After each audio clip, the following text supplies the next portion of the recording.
What's going on, everybody? Welcome back to another video. We have a very short one today. We're going to be reacting to a clip of Sam Hyde on Bradley Martin's podcast.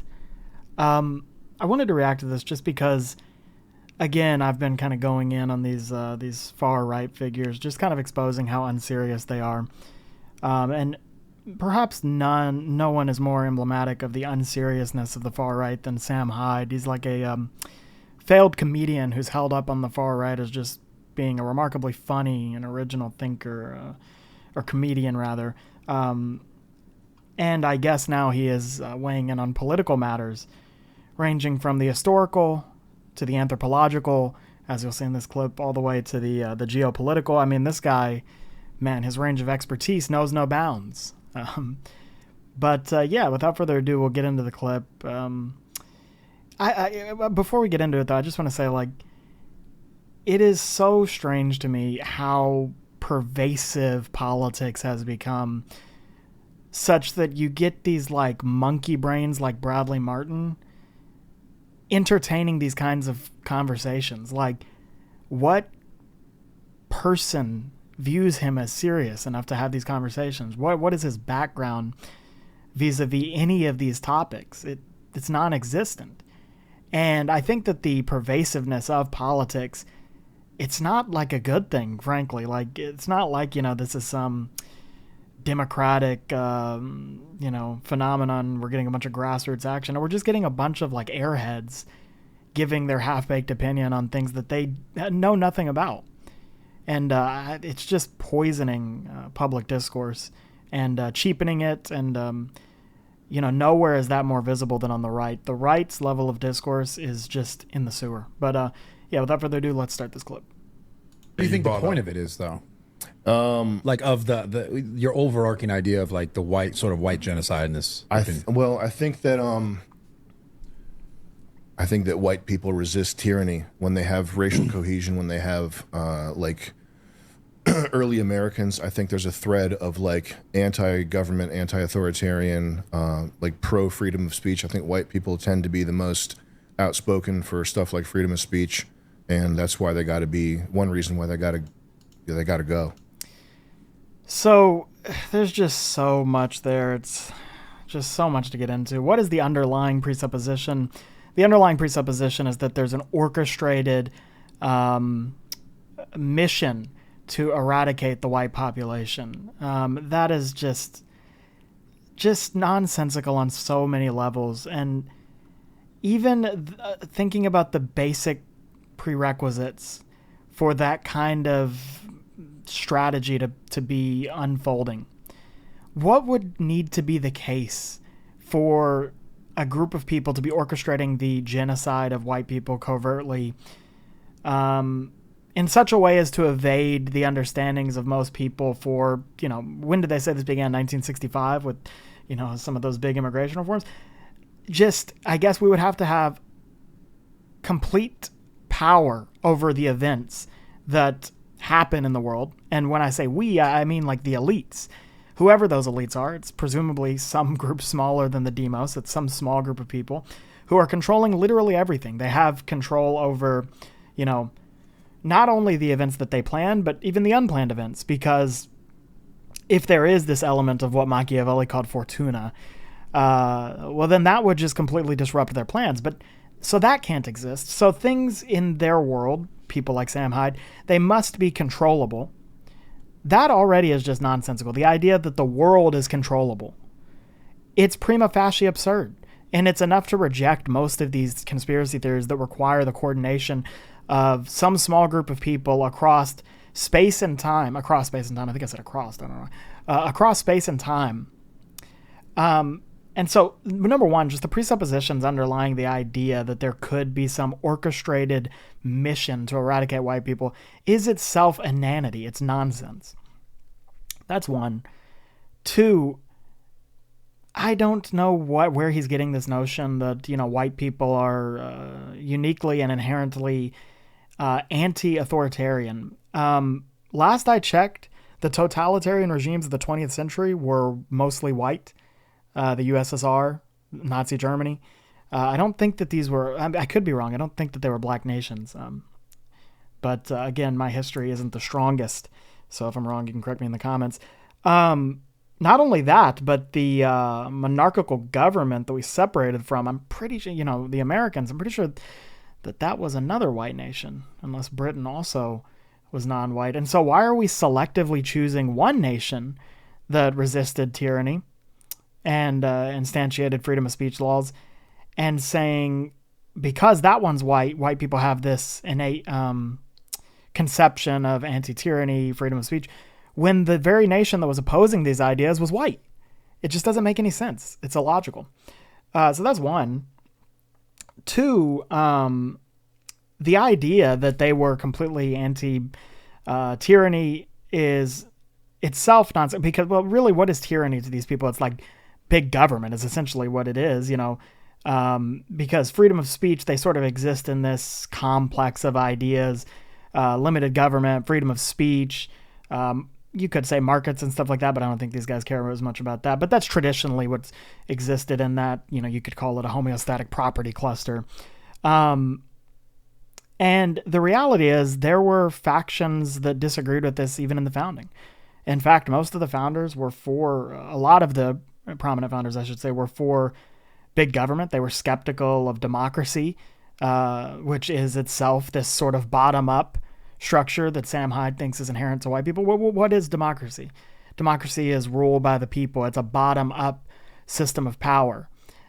Well, actually, a lot of the founders, namely the ones who wrote the Federalist Papers, not all of them, but they were for top-down structures, and they were for technocracy, liberal technocracy. They were skeptical of democracy and skeptical of the people. And so we can't do these like stupid overgeneralizations because they just don't accord with the actual history.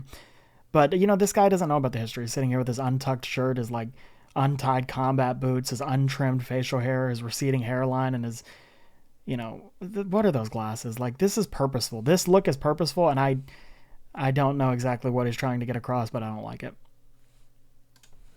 Interesting. I mean, that's why America started, essentially. Mm-hmm. Bunch of fired up white people. That's true. They true. were like, fuck these taxes and shit. We're out here. Yep. Yeah. They were like, fuck these taxes and shit, man. Dude, this is horrible. This is the level of discourse now. I can't.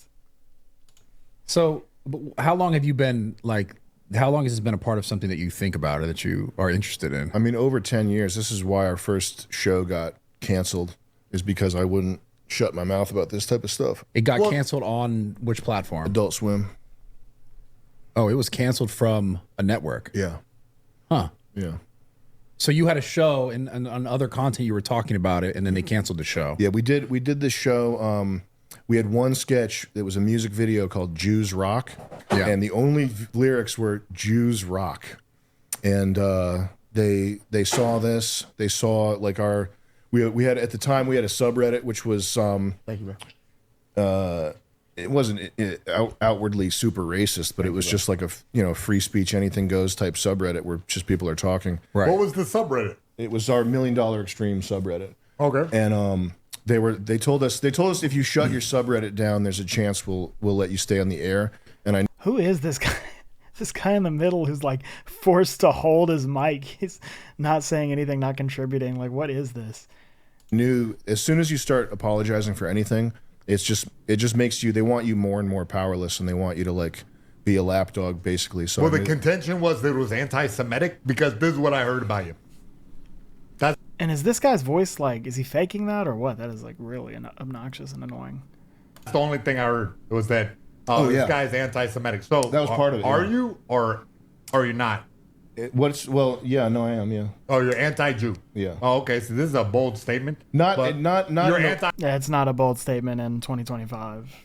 Everyone on the far right is that. Zionist. Not in a way where I like see a Jewish person. I'm friends with like Harley but I'm not like anti every Jewish person that I meet, but they're definitely in positions of power where they're exercising their power in a way that is definitely unfair and unjust. Yeah. They work like, what is that vague statement? They're in positions of power and they're exercising their power in ways that are unfair or unjust.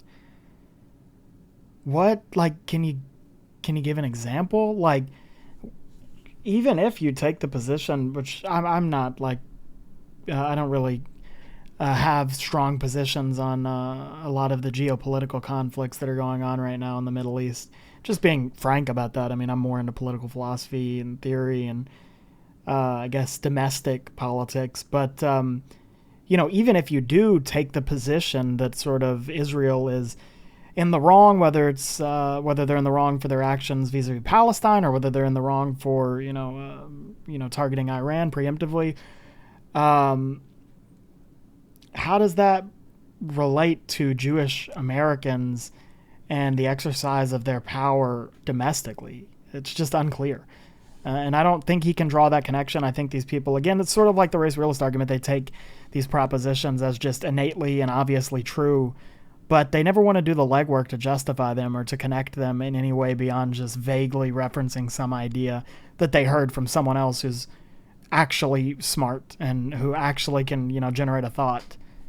These people are just, they repeat what they hear. That's it. And that's why it gets dumber and dumber the further it gets away from the actual political centers on the far right. Because, whatever you can say about someone like, I don't know, Fuentes or something, at least he is politically coherent. He's educated to some degree on the things that he discusses. But by the time these, ideas radiate to other people within the far right, they've just become so stupid and vague as to just embarrass that entire side. Their way up to that position, though. These guys, invented Hollywood, right? And this is true, by the way. Like, regardless of the position that you take on whether it is Israel or, Jewishness in America, as they discuss, these people think that, there's like, again, a concocted conspiracy, and usually they put Jews at the helm. It is undeniable that Jewish people possess merit that contributes to their occupation of positions of power within America. It's the same thing. It's the same reason why you're going to find disproportionate amounts of Asians in STEM. They possess merit vis-a-vis the enterprises that they pursue, and as such, they end up at or near the top of these industries. And does that make them bad? Does that make them wrong? Obviously not. So, like, we exist in not a meritocracy, but we're at least approximating something like that, or we hope to. And so just saying that people hold positions of power isn't enough. If you think that there's something sinister going on, you have to do more work than saying, look at how overrepresented they are, because, these people love IQ disparities. Well, there are studies that put the average Jewish IQ, specifically Ashkenazi Jewish IQ, as high as a standard deviation above the mean on average. Do you understand the kind of ramifications that come about as a consequence of a standard deviation elevation in the average IQ of a population? Especially when you combine that with tribalism, because I think even Jewish people would admit they are tribalistic, which I oppose. I don't believe in ethnic tribalism, and I think that they are pretty ethnically tribalistic in the same way that a lot of minority groups are in America.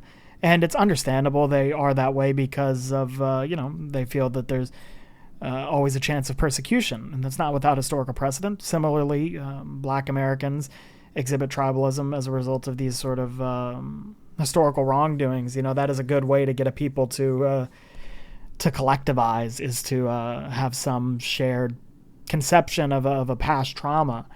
But when you combine an average IQ somewhere between 7 points of elevation to 15 points of elevation with this sort of collective mindset, you're going to see advancement and relative superiority with regard to metrics like education, employment, salaries, positions of power, etc.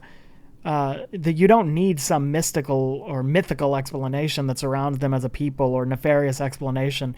It actually is pretty understandable that this is the way that things are. But and the funny part is, again, these people on the far right will say to African Americans, hey, we simply make more money because we're smarter. Look at these IQ statistics. We live longer because we're smarter. We have better, healthcare or whatever because we're smarter. Our civilization is better because we're smarter. But then the second, they look at Jewish people who do better than them on average, IQ doesn't seem to matter anymore. Now it's about nepotism and nefarious connections and schemes and plans and subterfuge. And it's like, what the hell? What happened to IQ as an explanatory metric? it's completely hypocritical. And it just goes to show how unserious these people are again. They're clever, and they didn't. Look, I think Jewish people are smart. Like they're clever. Strategy, but that's no reason to hate them. That's like player hating. No, it's not. It's not. I'm not saying I hate them because they're good at Hollywood.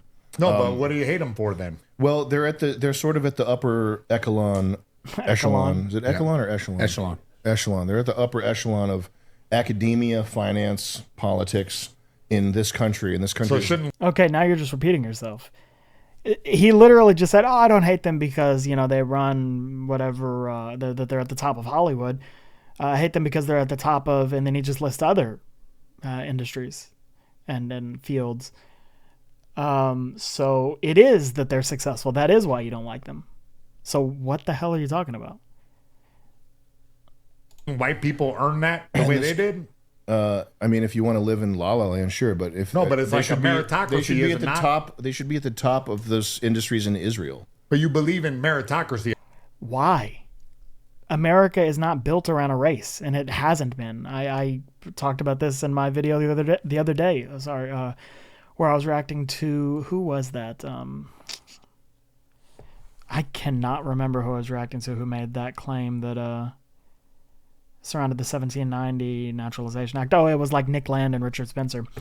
Now I just got thrown off my point. We are not an ethno-nationalist country. So why should we bar them from positions of power? It doesn't make any sense. Why should they be forced to be successful in Israel? I think that we should aim to benefit from talent wherever it comes from, whether that is China, Israel, America, Mexico, India. It doesn't matter. We want the top talent because we want the best people because we want to be the best nation. We're an empire. Again, I think that there's a growing fundamental divide that exists between,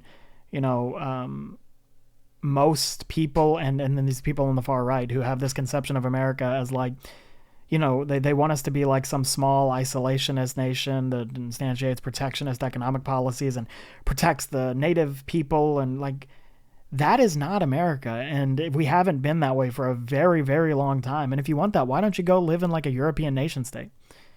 Because that's just not how we are. Yeah, I assume, right? No, I don't. Oh, okay.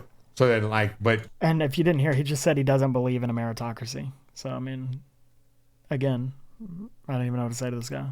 You think you're a comedian, so if you be funnier than everyone else, they'll book you everywhere else, I am funnier than everyone else, and they don't book me anywhere, and I don't care because I don't believe in meritocracy. Oh, hilarious. That's not funny. I believe in power. What does that even mean? You believe in power. Meritocracy is a system. Oh my God. It's so dumb. Meritocracy is a system of rule. It's rule by merit. You could have like technocracy, which is like a rule by experts or competence. You could have democracy, which is like rule by the people. All of them are about methods of distributing power. Power is not unique to any one of these systems of rule. So like, what is he even talking? Look at his face. Like he thinks he just cooked with that stupid statement, that ignorant statement. Like, get your feet off the table, tuck in your shirt. Like, what is this, man? This is the far right's intellectual. It's just so embarrassing. So you don't mind saying that you're anti-Semitic? It doesn't make me feel good. I don't want to be. I'm not a hateful person. Like I don't want to see anybody suffer, and I'm not like a, but I'm not whatever. But look at what they're doing, bro. What do you think about it, man? About which part? About they're actually, control? Dude. How much money do you make? I make a good amount of money. You make a ton of money in taxes. You seen this sweet ass house we're at? Do you make like $10 million a year? More than that? I mean, I don't really share it. But Come on, so man. imagine. So you're paying. You're paying what, like $5 million in taxes? I pay a lot of money. So do you know that money is going to fucking pay for genocide? Is that tax deductible? Is what tax deductible? Genocide tax deductible. I mean, it is if you're Boeing or Lockheed Martin or something. But like you and I are both paying for people to be genocided. Yeah, it's that's and this. Listen, here's. Do you think these people, when these people on the far right use, there are rightful criticisms to be levied at the Israeli government, 100%, and restriction of supplies into the people in these territories in which they're held is I think that everyone can say that's horrible, and that things should not have been carried out the way that they were. But do we really believe that these people care about the kids or about the Gazans or the Palestinians or the Iranians? They don't. It's a rhetorical play for them to, push what he admits as anti-Semitism. I mean, I do think people throw around the label anti-Semitic a little too loosely, whereas there are people who genuinely do just care about, the Palestinians or the situation as it is unfolding in the various conflicts in the Middle East. But this guy is a self-identified anti-Semite. Like, he genuinely just is an anti-Semite. And so with these types of people, it's like, what is the motivation behind your focus on this? I don't think it's genuine. But this that's is just me. If somebody like punches you in the face, that's an immediate wrong against you that's tangible, and you know that this person means you harm, and they're not good, right? Like, that's it's right there, it's happening, it's tangible. If I abstract away the immediacy of a fist in your face and like physical violence happening to you right now, and I make it, let's just say I make it so that the currency that you trade, by the way, do you know what you trade for money? You trade time. your time, which is your life's blood. Right. So to some people, money's the root of all evil. What a stupid point. Like, oh my God. Do you think prior to the, modern rendition of currency, people didn't have to work to survive? What is hunting? It's trading I forgot the phrase even used, but it's trading your blood for sustenance. Like, the idea of working to live is not new. It wasn't invented with like American capitalism or something. It's just such a stupid point. Like, I understand that money's like gambling, cryptocurrency. There are parasitic ways to make money, but if you're a regular person, if you're working your ass off, if you have more than one job, if you have a family to feed, you're trading your time and your life's blood, your energy, what you've been given here on this earth, everything that you've been given, you're trading it for money so that you can use it to pay for rent, food, shelter, whatever, everything else, right? Yeah. Again, like, what did you do prior to the modern conception of currency? You worked for sustenance. It's just, these people are so dumb, man. This sounds like, no, I'm just not even. And so if I make it so that if I make it so that this thing that you trade your life's blood for is worth half as much by printing more of it, by directly taxing you, the twin grist mills of taxation and inflation. Now he's getting into like his perception of economic policy, like stealing from you your life. I am vampirically stealing from you. When we talk about inflation as caused by, the increase in money supply, why do these people never mention the fact that inflation, as it happened over the past few years, was a global phenomenon, and that it wasn't even as bad in America as it was in most other countries? If our system is uniquely bad, why did we weather the economic storm better than most places, including China, our largest competitor? It's just so stupid. These people have no idea, no clue as to anything that they discuss. I cannot believe people take these people seriously. I understand. Is that worse than a punch in the face? I think it's the worst thing you could do. Okay, yeah. So there we go. Yeah. And then I'm going to take that money and use it to like drop white phosphorus on people. So I guess my only question I have to that is like, do you think that's just an Israel thing, or is that also our government? No, it's certainly, I mean, our government and Israel are probably so intertwined that it would be like, it would be a Herculean effort to try to Dude, Israel wishes our government was intertwined with theirs. Like, Israel is losing its cultural foothold rapidly in America on both the right and the left. They wish that they were intertwined with our government to the degree that these people think that they are. They're not. Is there influence? Yes. Have they historically been, one of the most influential countries on our foreign policy? Sure. But they did not have, and they never have had unilateral control, obviously. And now, especially, their ability to exert influence on America is lower than ever. maybe not lower than ever, obviously. I mean, there was a time when when they didn't even exist when we did, but certainly it is lower now than it was 20, 30 years ago. But, these people they need an enemy, right? That's the entire point of this kind of ideology. They'll paint they're painting the Jewish people as the enemy and, using, again, the conflicts in the Middle East as a sort of facade to push what is ultimately more nefarious. But I hope you guys enjoyed the video. This guy is a joke. I mean, I don't even really know how I reacted to it, but I know that some people like this guy, so I guess it was worth reacting to. But I mean, he is probably the dumbest of all the people that I've reacted to so far. If you enjoyed the video, be sure to leave a like, subscribe, check out my YouTube, check out my, well, you're on my YouTube. So check out my Substack, check out my Twitter. Yeah, see you.